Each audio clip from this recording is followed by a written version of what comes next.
नमस्कार।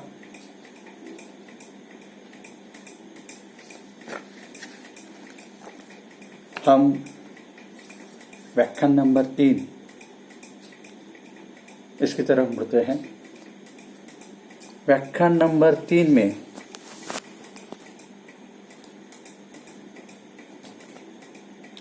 काव्यशास्त्र ये जो विषय है, ये पेपर जो है S1 जिसे कहा जाता है, इसमें हमारे सिलेबस के अनुसार, पाठ्यक्रम के अनुसार इकाई नंबर 1 जो है काव्य तथा साहित्य की परिभाषाएं, संस्कृत, अंग्रेजी और हिंदी की प्रचलित परिभाषाओं की व्याख्या, यहाँ हमें इस विषय पर हमें चर्चा करनी है। अगर हम कहें साहित्य, भामह है, मम्मट है, भारतीय विचारवंत जो हैं, जिसे संस्कृत में आचार्य शब्द कहा जाता है, जितने आचार्य हैं संस्कृत, इंग्लिश और हिंदी, ये 3 प्रकार के विद्वानों के 3 विषय जो है, उन विद्वानों की हमें उसकी परिभाषाओं की व्याख्या करनी है। यह उन्होंने बताया हुआ है कि साहित्य ये जो है, काव्य शब्द, अब साहित्य नहीं, अब काव्य शब्द, कि काव्य शब्द ये जो है, काव्य शब्द शब्दार्थों सहित काव्यम, भामह ने कहा हुआ है। शब्द और अर्थ का सहचार काव्य है। इन्होंने शब्द और अर्थ को महत्वपूर्ण माना है कि शब्द भी होने चाहिए, अर्थ भी होने चाहिए, तब कहीं जाकर वो काव्य बनेगा, अन्यथा वह काव्य नहीं है। यहाँ रुद्रट है, दंडी है, विश्वनाथ है आदि विद्वानों ने जो दिया कहा हुआ है कि भामह के बारे में, अगर हम भामह की जो परिभाषा है उसके बारे में अगर हम लोग चर्चा करें, तो भामह ने क्या किया कि शब्दार्थ सहित काव्यम, शब्द अर्थ का संयोग काव्य है। शब्द अगर है तो उसमें अर्थ भी होना चाहिए, नहीं तो वो अर्थ मतलब शब्द बेजान होते हैं। और साहित्य में या काव्य में केवल अर्थपूर्ण शब्दों का ही प्रयोग किया जाता है। यह परिभाषा अत्यंत व्यापक है भामह, क्योंकि इस क्षेत्र में काव्य के अतिरिक्त शास्त्र, इतिहास, वार्तालाप आदि सभी विषय आते हैं। अतः इस लक्षण में अतिव्याप्ति का दोष है। इन्होंने कहा हुआ है कि इस लक्षण की जो परिभाषा दी है, इसे अतिव्याप्ति का दोष है, इसमें दोष है। मैंने पहले ही कहा कि रसायन शास्त्र का या केमिस्ट्री का आप लोगों को उदाहरण बताया कि अलग अलग विद्वान अलग अलग प्रकार से अपना मत व्यक्त करते हैं, लेकिन रसायन शास्त्र ऐसा शास्त्र है, साइंस ऐसा है कि साइंस के नियम सारे विश्व में एक समान होते हैं। अभी दंडी कहते हैं, भामह कहते हैं, भामह की इसके ऊपर, और रुद्रथ है, दंडी है, भरत मुनि है, पंडित जगन्नाथ है, पंडित विश्वनाथ है, ये अपने अपने मत के अनुसार काव्य की परिभाषा बताने वाले हैं। तो ये अतिव्यापक है। ये भाषा अत्यंत व्यापक होने के कारण ये पूरी तरह ये साहित्य की परिभाषा, काव्य की परिभाषा नहीं हो सकती। उन्होंने केवल बाह्य रूप का ही स्पष्टीकरण किया हुआ है। ये जो परिभाषा है केवल बाह्य रूप का स्पष्टीकरण करती है। वास्तव में शब्दार्थ सहित से भामह का तात्पर्य है शब्द और अर्थ दोनों की विशेषताएं, जिसमें प्रकट हो ऐसे शब्दों का संगठन निश्चित है कि शास्त्र दिए अर्थ में महत्व का ही होता है, शब्द नहीं। पर काव्य में शब्द और अर्थ दोनों का महत्व रहता है। काव्य में क्या होता है, शब्द और अर्थ जो होते हैं दोनों का महत्व होता है, और दोनों का महत्व होना चाहिए, ऐसा इन्होंने कहा। भामह का भाव है, फिर भी इसे काव्य के स्वरूप का स्पष्टीकरण नहीं होता। ये जो परिभाषा उन्होंने दी हुई है, इससे इसके काव्य का स्पष्टीकरण पूरा रूप सामने नहीं आता है। बाद में जो आते हैं आचार्य विश्वनाथ ने कहा कि वाक्य रसात्मक काव्यम। साहित्य दर्पण में इन्होंने इसकी परिभाषा बताई हुई है कि ये कहते हैं कि रसात्मक वाक्य काव्य है। यह परिभाषा कई लोग पूर्ण मानते हैं, पूर्ण तो है किंतु इसमें रस और शब्द की स्वव्याख्या की अपेक्षा रखता है। इसमें क्या है कि स्वव्याख्या की अपेक्षा रखता है। आचार्य विश्वनाथ ने व्याख्या में रस का प्रयोग सबसे पहले किया हुआ है। ये कहते हैं कि काव्य में क्या होना चाहिए, रस होना चाहिए।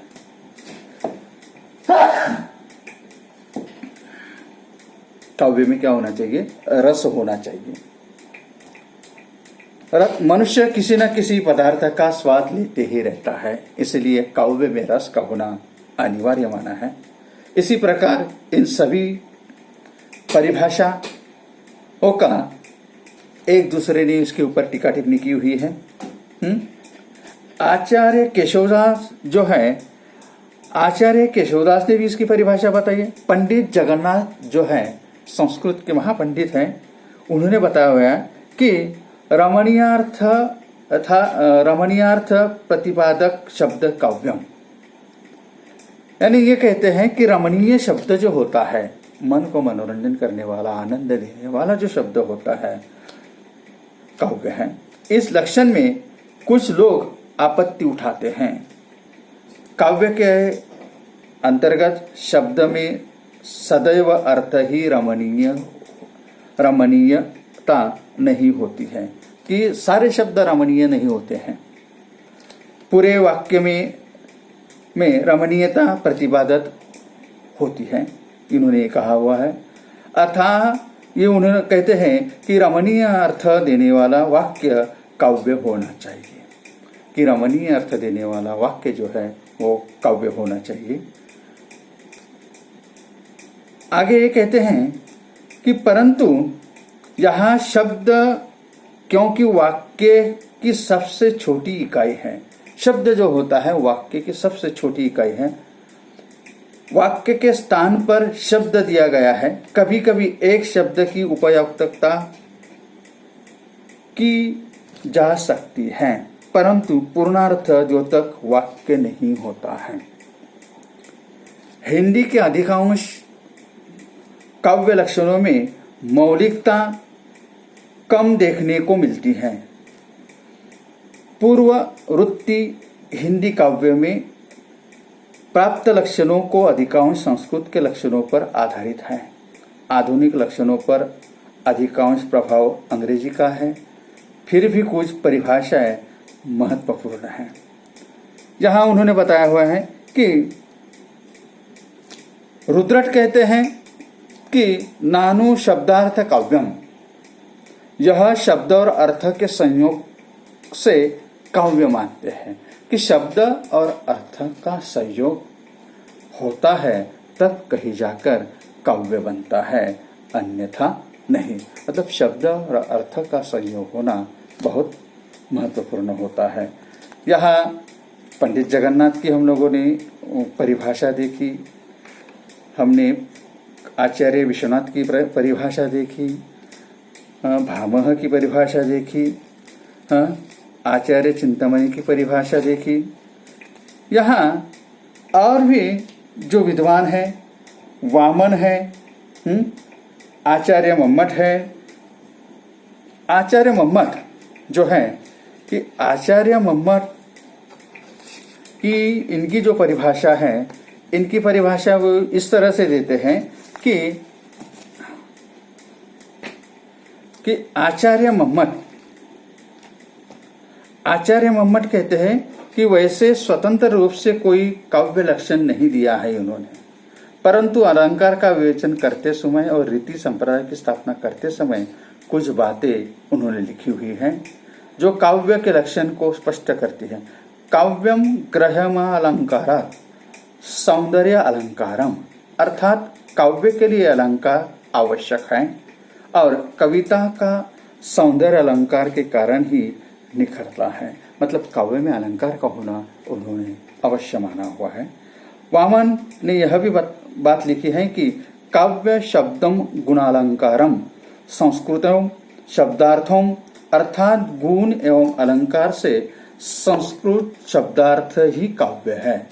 इस कथन से ऊपर आए हुए आचार्यों द्वारा दी गई परिभाषा में कुछ और तत्व जुड़ते हैं, परंतु इससे काव्य निश्चित रूप से प्रकट नहीं होता है या हो पाता है। मम्मट ने कहा हुआ है कि मम्मट कहते हैं कि मम्मट ने अपने पूर्ववर्ती आचार्यों के मतों में सामंजस्य करते हुए काव्य को एक निश्चित परिभाषा में बांधने का प्रयत्न अपने काव्य प्रकाश जो ग्रंथ है इसमें उन्होंने किया हुआ है। ये कहते हैं कि तददोषी शब्दार्थ सगुण गुणालंकारंकृति पुनः कंपी, अर्थात दोष विरहित गुण सहित और कहीं कहीं अलंकृत शब्दार्थ ही काव्य है। आचार्य मम्मट ने अलंकृत कथन और अनलंकृत दोनों को काव्य माना है। मतलब काव्य में अलंकार होना चाहिए और काव्य में अलंकार नहीं होना चाहिए, इन दोनों तत्वों को उन्होंने क्या माना है? काव्य माना। परंतु इससे भी काव्य का स्वरूप स्पष्ट नहीं होता है। इस तरह की बात आचार्य हेमचंद्र ने बताई हुई है, आचार्य कुंतक ने बताई हुई। आचार्य कुंतक ने शब्दार्थ सहितम वक्र कवि व्यापार शालिनी बंधे व्यवस्थिति काव्यम कहा है। इसमें कुंतक ने शब्दार्थ की वक्रता और आंतरिक सूत्रों की व्यवस्था पर बल दिया हुआ है। आचार्य विश्वनाथ वाक्य रसात्मक काव्यम, वाक्य में रस होना चाहिए, हमने पहले ही परिभाषा देखी पंडित जगन्नाथ की परिभाषा। तो संस्कृत के जितने भी पंडित हैं उन्होंने अलग अलग प्रकार से काव्य की परिभाषा बताई हुई है। यहाँ इसके बाद में अगर हम कहीं देखें तो हिंदी के जो विद्वान हैं, हिंदी के विद्वान, इन विद्वानों ने भी काव्य की परिभाषा बताई हुई है। कि काव्य की परिभाषा उन्होंने जो दी हुई है वो काव्य की परिभाषा इस तरह से बताते हैं कि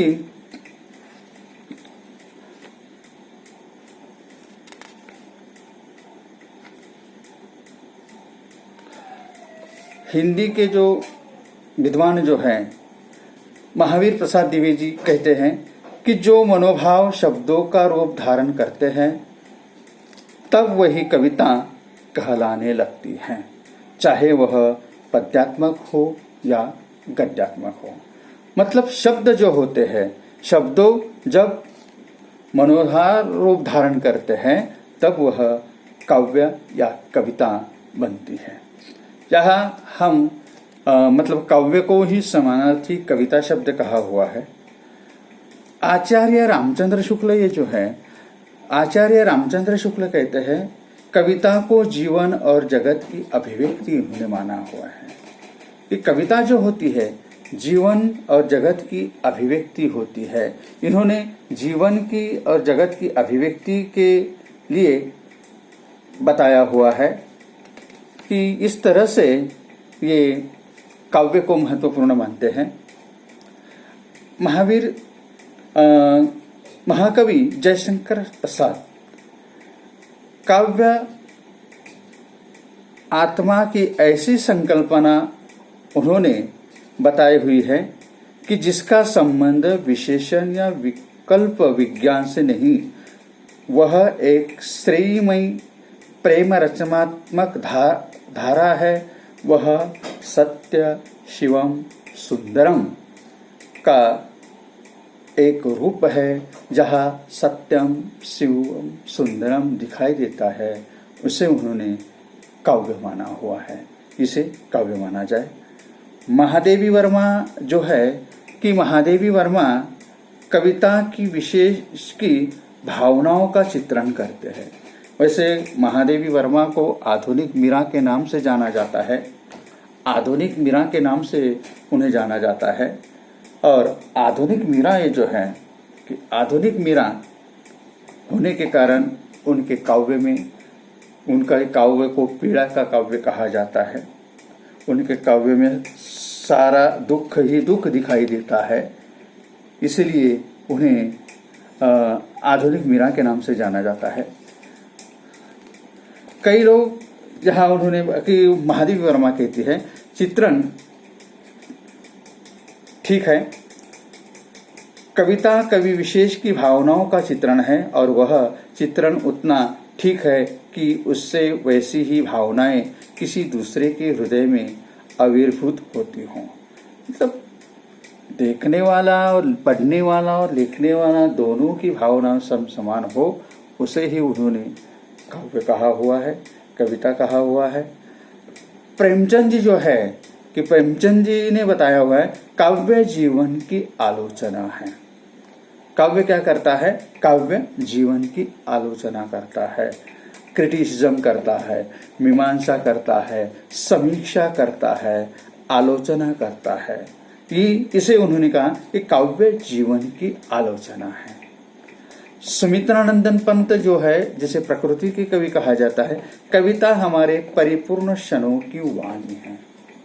पहले हम लोगों ने देखा कि कवि जो कुछ कहता था, माने वाङ्मय जो वाणी द्वारा निर्माण होता है उसे वाङ्मय कहते हैं। कविता हमारे परिपूर्ण क्षणों की वाणी है, ऐसा भी इन्होंने कहा हुआ है। कि परिपूर्ण क्षण फिर किसे कहा जाए, इसके बारे भी विद्वानों ने मत व्यक्त किए हुए हैं, आलोचना की है, मते मतांतर है।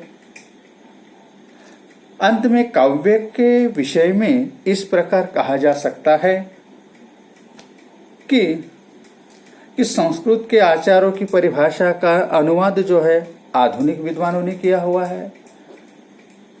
संस्कृत के बाद में फिर अंग्रेजी के विद्वान आते हैं, अंग्रेजी के विद्वानों ने भी इसका कई तरह से इनकी परिभाषा दी हुई है। ये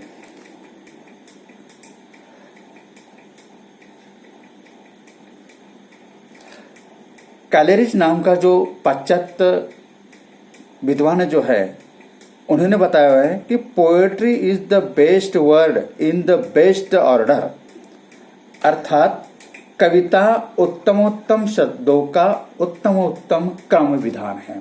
फिर उत्तम उत्तम शब्द किसे कहा जाए, उत्तम शब्द किसे कहा जाए, इसके बारे में भी विद्वानों में मतभेद है कि उत्तम शब्द किसे कहा जाए। जो लिखता है उसे उत्तम शब्द कहा जाए, जो नहीं लिखता है उसे उत्तम शब्द कहा जाए, कि किसे कहा जाए। कि ये कहते हैं कि सर्वोत्तम शब्द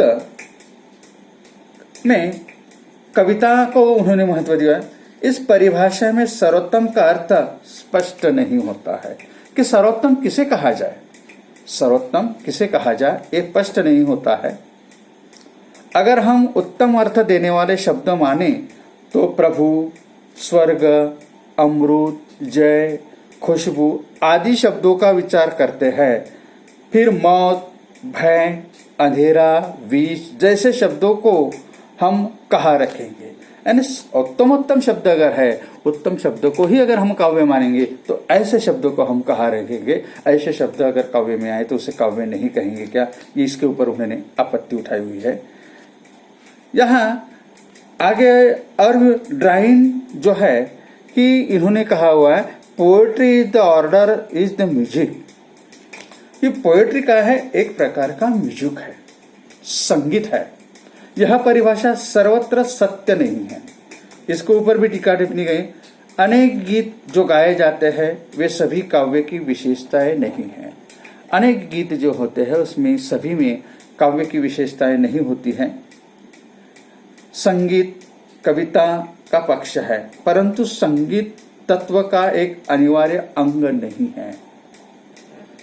संगीत केवल सुनने की वस्तु है, पर कविता अध्ययन, पठन और मनन से भी आनंद, मन को भी आनंद देती है। इसके अतिरिक्त सभी कविताओं में संगीत नहीं रहता है, अतः यह परिभाषा भी उपयुक्त नहीं है। आगे चलकर जो विद्वान हैं, वर्ड अंग्रेजी के प्रसिद्ध कवि वर्ड्सवर्थ ने कहा है कि कविता प्रबल अनुभूतियों का सहज उद्रेक है, जिसका स्रोत शांति के समय में स्मृति भानुभावों से फूटता है। ये उन्होंने कहा हुआ। फिर इसकी परिभाषा पर भी कई लोगों ने आपत्ति उठाई। इनकी परिभाषा जो है कि इनकी परिभाषा अनेक लोगों ने इसे मान्यता दी हुई है, काफी हद तक तथ्यपूर्ण है, फिर भी इसके बारे में उन्होंने आपत्ति उठाई हुई है। मनुष्य शांति के समय ही अपने मनोभावों को स्मरण करता है, लेकिन वह सभी काव्य नहीं हो जाता है। इस परिभाषा में अभिव्यक्ति, प्रभाव और कला का उल्लेख नहीं है, इसलिए यह परिभाषा भी पूरी तरह मान्य नहीं है। मैथ्यू ऑक्सफोर्ड ने कहा है कि कविता अपने मूल रूप में जीवन की आलोचना है। कविता क्या है कि poetry is at of the life, criticism of life. कविता क्या है कि इसमें काव्य की विशेषता स्पष्ट है, फिर भी यह कोई विशिष्ट लक्षण नहीं माना जाता है, क्योंकि जीवन की समीक्षा दूसरे स्थान पर भी हो सकती है। तो यहाँ पर हम रुकते हैं। इसका शेष भाग जो है, इसके शेष भाग में नेक्स्ट पीरियड में देखते हैं।